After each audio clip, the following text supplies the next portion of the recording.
determine exactly how that fire started. From the CBS 42 Washington Bureau, it is the 6th week of the government shutdown. It has the potential to stretch into the longest shutdown ever in U.S. history. Washington correspondent Vinay Simlot is joining us live. Vinay, any signs of a deal to reopen the government? Ani, there were some bipartisan conversations between Senate Republicans and Democrats at the end of last week. Senators need 5 more votes to reopen the federal government, but right now Senate Democrats say they need President Donald Trump in the room to reopen the government. The Republicans have voted 14 times to open the country. Vote after vote to reopen the federal government has failed in the U.S. Senate, with Republicans and Democrats holding firm to their positions.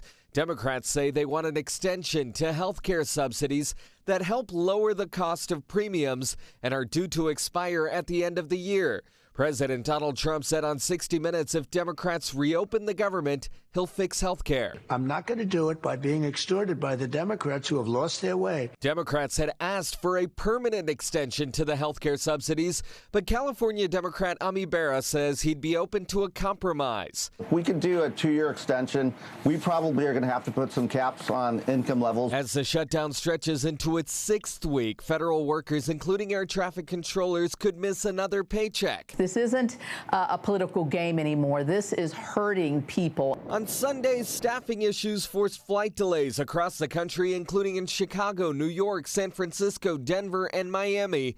Transportation Secretary Sean Duffy says the shutdown put controllers in an impossible position. They have to make a decision. Do I go to work and not get a paycheck and not put food on the table? Or do I drive for Uber or DoorDash or wait tables?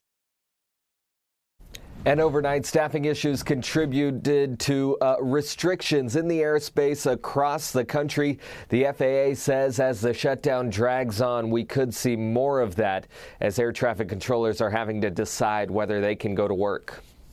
Vinay, the Trump administration also warned SNAP benefits run out of money Saturday. Now, more funding could resume. What do we know about those benefits? Yeah, the Treasury Secretary Scott Bessent said funding for SNAP benefits could resume as early as Wednesday. There were 2 federal judges who ordered the Trump administration to release funds that were in a reserve fund in the federal government for SNAP benefits. Now, there's $5.25 billion in those reserves, but the Agriculture Secretary, Brooke Rollins, says they need about $9.2 billion to fund a full month. Vinay Simlot live in Washington for us this morning. Thanks, Vinay. News now from our Tuscaloosa newsroom. New Heights Community Resource